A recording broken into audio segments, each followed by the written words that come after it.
নবীজি সাল্লাল্লাহু আলাইহি সাল্লাম একবার মক্কা অথবা মদিনার একটা রাস্তা দিয়ে যাইতেছিলেন। হযরত ইবনে আব্বাস রাদিয়াল্লাহু তাআলা আনহু তিনি বর্ণনা করেন, মাররান নবী সাল্লাল্লাহু আলাইহি সাল্লাম বিহাইতি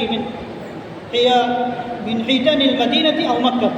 নবীজি মক্কা অথবা মদিনার একটা রাস্তা দিয়ে যাচ্ছিলেন।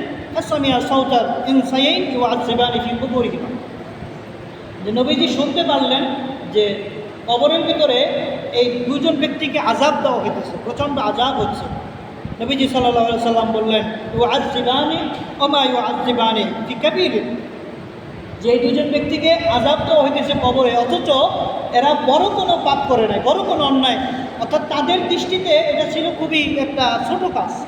যেরকম অনেকে এই কাজটা করে, প্রস্রাব করার সময় সে প্রস্রাবের সিটা কোথায় লাগলো, অথবা প্রস্রাব করার পরে বা খোলামেলা জায়গায় প্রস্রাব করতেছে, অথবা প্রস্রাব করার পরে ঢিলাগুলো ব্যবহার করে না। এই কাজগুলি আমরা অনেক ছোট মনে করি, যেগুলি কোনো গুনাহ না, পাপ না। অথচ নবীজি ফরমান এই কারণেই মূলত কবরের আযাব। নবীজি বললেন তাদের দৃষ্টিতে এটা কোনো বড় পাপ ছিল না, তো তারা কি করত? কানা আহাদুহুমা লা ইস্তাতিরু মিন বাউলি। তাদের একজন প্রস্রাব থেকে সতর্কতা অবলম্বন করতো না। ওয়াকানাল আখারু ইয়ামশি বিন নামিমা। আর একজন হলো মানুষের দোষ চর্চা করে বেড়াইতো, বিন নামিমা। কিছু লোক আছে দেখবেন মানুষের দোষ চর্চা, গীবত এগুলি না করলে তাদের পেটের ভাত হজম হয় না। অথচ এটা এমন একটা আমল, নবীজি বলছেন মানিল মুফলেস। সাহাবীদের জিজ্ঞাসা করছেন প্রকৃত অভাবী, সবচেয়ে বড় অভাবী দুস্থ কোন ব্যক্তি? সাহাবীরা বলছে মাল্লা দিনার ওয়ালা দিরহামালা, যার টাকা পয়সা নাই সেই তো অভাবী আমাদের দৃষ্টিতে। নবীজি বললেন প্রকৃত অভাবী হচ্ছে যে অনেক নামাজ, অনেক রোজা, অনেক যাকাত সব কিছু পরিপূর্ণভাবে আদায় করবে, কিন্তু এর সাথে সাথে সে মানুষকে কষ্ট দিছে, কাউকে গালি দিছে, কারো গীবত করছে, কাউকে তহমত দিছে, মিথ্যা বলছে, কারো মাথায় বাড়ি দিছে, কাউকে একটা থাপ্পড় দিছে, এইগুলিও সে করছে, সাথে সাথে ভালো কাজও কি করছে।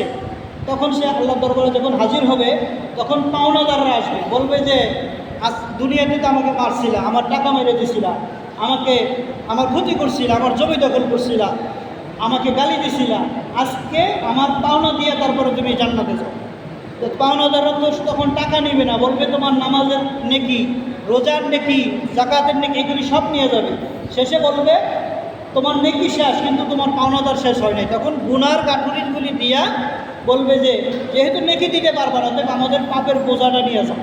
তখন ওই লোকটা এত আমল নামাজ রোজা করা সত্ত্বেও আরেকজনের গুনার কাঠটি নিয়ে এসে জাহান্নামে যাবে। নবীজি বলছে ওই লোকটা হলো সবচেয়ে বড় অভাবী, সবচেয়ে বড় মিসকিন। তো এই জন্য নবীজি সাল্লাল্লাহু আলাইহি সাল্লাম এই নামিমা, মানুষের দোষ চর্চা থেকে এবং প্রস্রাবের সিটা থেকে সতর্কতা, এটা তিনটা বর্ণনা এসেছে। একটা হচ্ছে সে আড়াল করতো না, প্রস্রাব করার সময় সে খোলামেলা জায়গায় প্রস্রাব করতো। আরেকটা বর্ণনা এসেছে প্রস্রাবের সিটা থেকে নিজেকে বাঁচাইতো না। আরেকটা বর্ণনা আসছে যে প্রস্রাব করার পরে সে উত্তম রূপে পবিত্রতা অনুসরণ করতো না। এই জন্য আমরা পবিত্রতা, পরিচ্ছন্নতা থেকে ইনশাআল্লাহ অবশ্যই খেয়াল রাখবো। আর বিশেষ করে গোসল ফরজ হয়ে গেলে সেক্ষেত্রে সাথে সাথে গোসল করে নেওয়া, অন্তত ওযু করে নেওয়া, এটি খুবই জরুরি। কেননা যেই ঘরে অপবিত্র মানুষ থাকে, পুকুর থাকে, কোনো মূর্তি থাকে, সেই ঘরে আল্লাহ রহমতের ফেরেশতা প্রবেশ করে না। যাই হোক, সংক্ষিপ্ত সময় যতটুকু আল্লাহ বলার তৌফিক দিন আমরা ইনশাআল্লাহ আমল করব। আসসালামু আলাইকুম ওয়া রাহমাতুল্লাহ।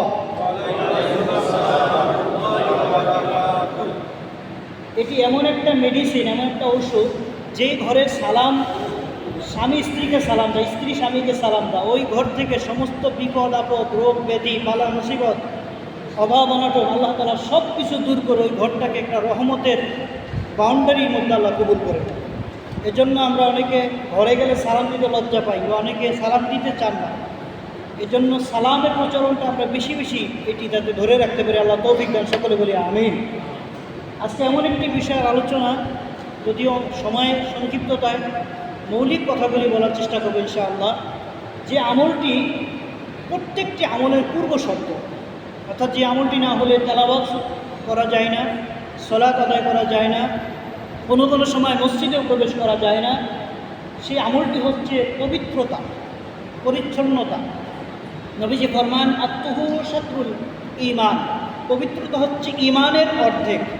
অর্থাৎ একজন মুমিনের জীবনে তার আমল নামাজ, রোজা, হজ, জাকাত, জিকির, ফিকির যত আমল আছে সমস্ত আমলগুলির অর্ধেক পবিত্রতা হাসিলের দ্বারা অর্জিত হয়।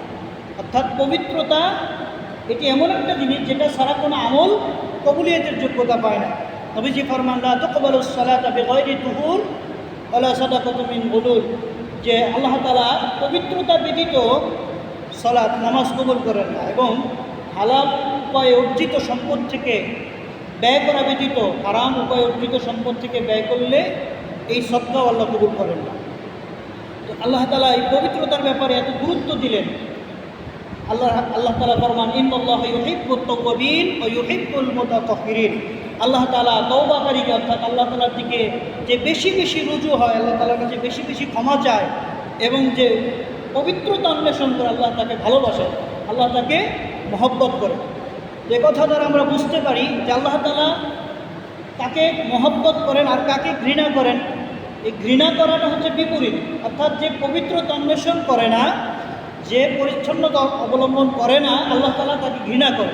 এজন্য যিনি তাফসিরে কবির শরীফের লেখক ফখরুদ্দিন রাজি রহমতুল্লাহ আলাইহি, তিনি শয়তানের কাছে মুরিদ হওয়ার জন্য জঙ্গলে ধ্যান করতেছে, যে শয়তানের চক্রান্ত এটা বোঝার জন্য তিনি মোরাকাবা করতেছে। শয়তান হাজির হয়ে বলতেছে যে তুমি এত ইবাদত করতেছো, আমি আল্লাহ, আমি তোমার ইবাদত কবুল করছি।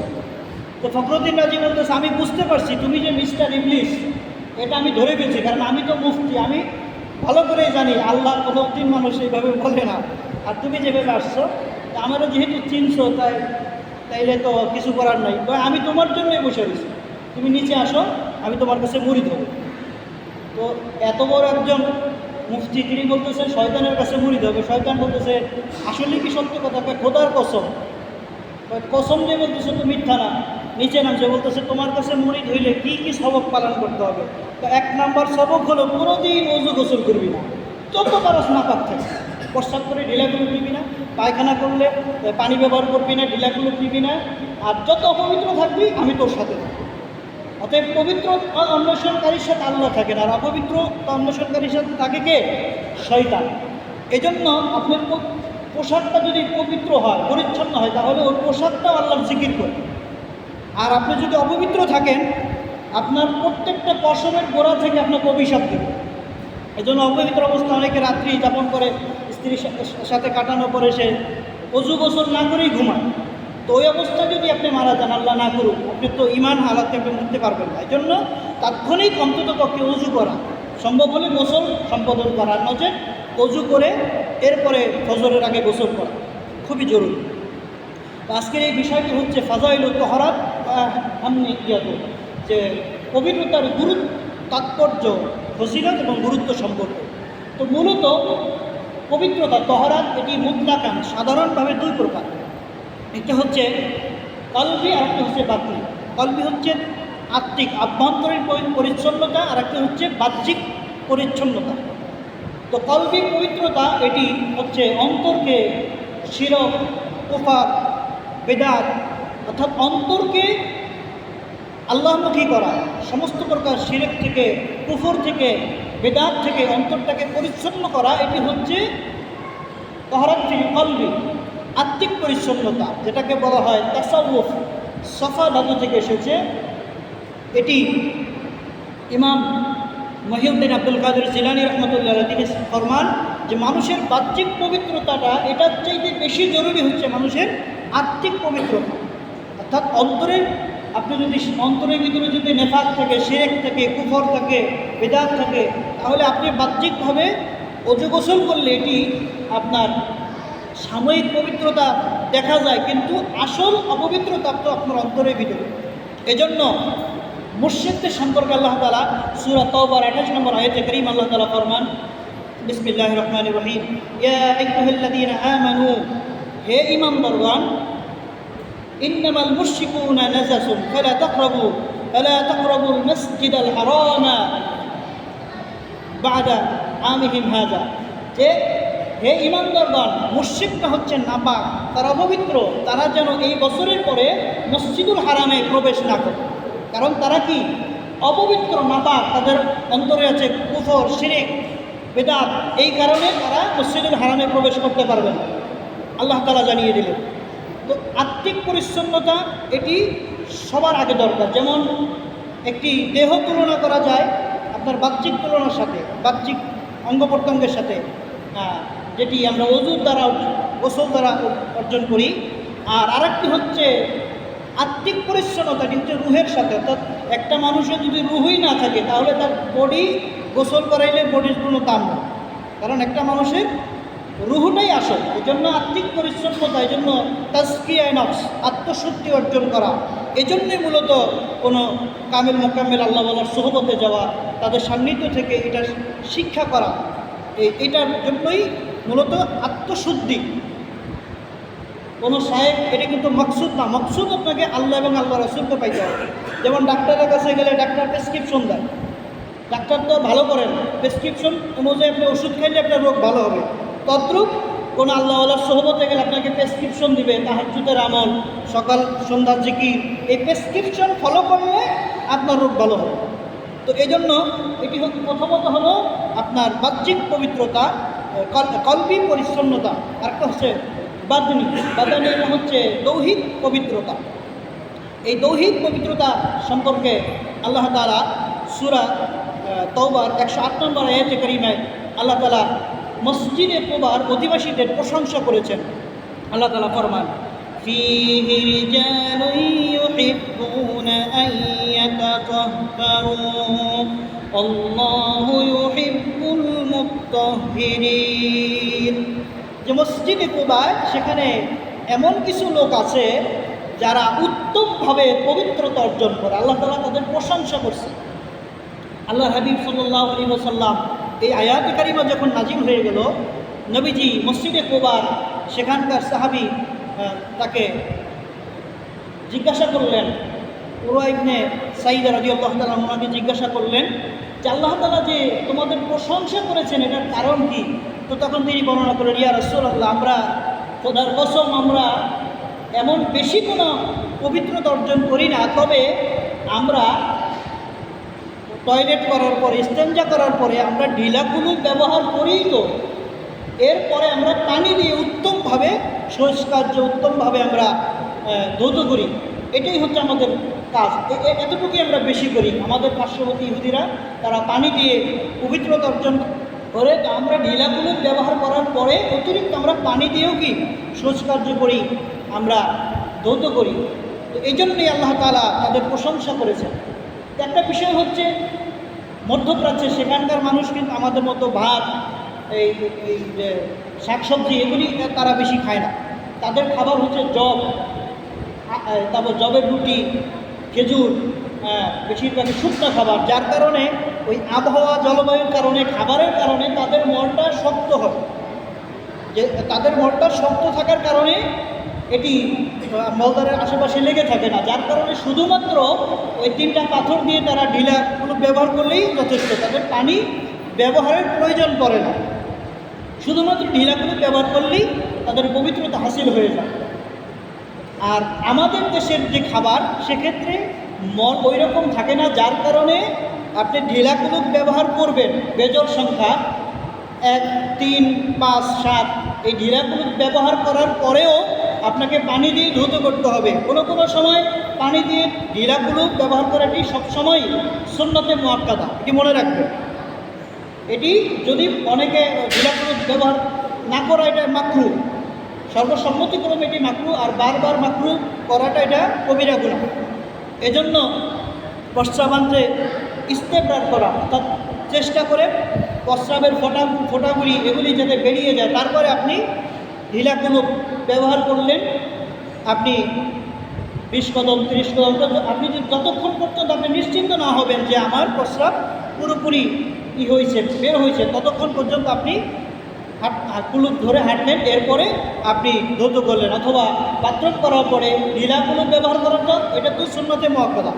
এরপরে পানি ব্যবহার করা কোনো কোনো সময় ফরজ কোন সময়? এটা বলা হয় দেরাম সরাই, অর্থাৎ হাতের তালুতে যে পরিমাণ পানি ঢাললে অবশিষ্ট থাকে ওই পরিমাণ, এর চেয়ে যদি বেশি থাকে মল, তাহলে সেক্ষেত্রে এটি ফরজ ধৌত করা ঢিলাকুলুপ ব্যবহারের পরে।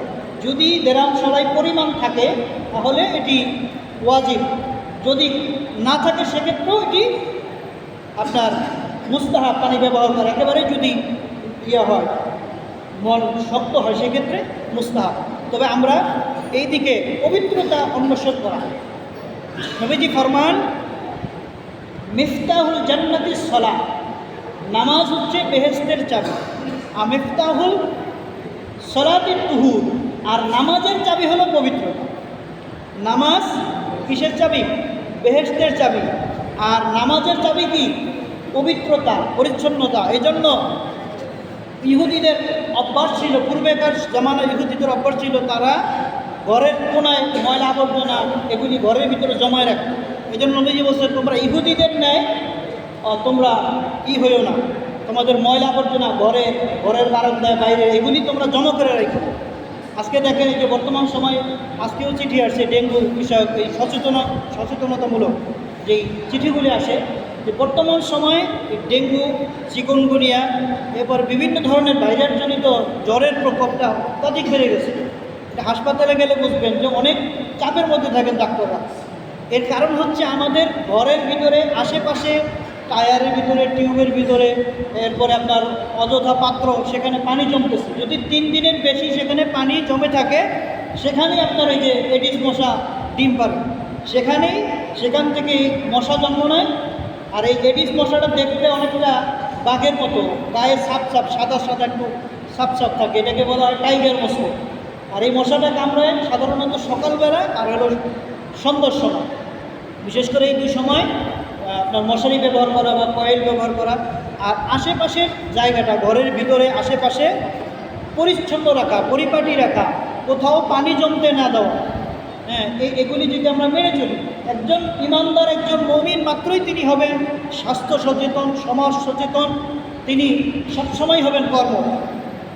তো এই জন্য পরিচ্ছন্নতা, পবিত্রতাকে আল্লাহ তাআলা বললেন আল্লাহর হাবিব বললেন শাত্রুন মিনাল ঈমান, ঈমানের অর্ধেক। এই বিষয়টা অনেকেই অবহেলা করে।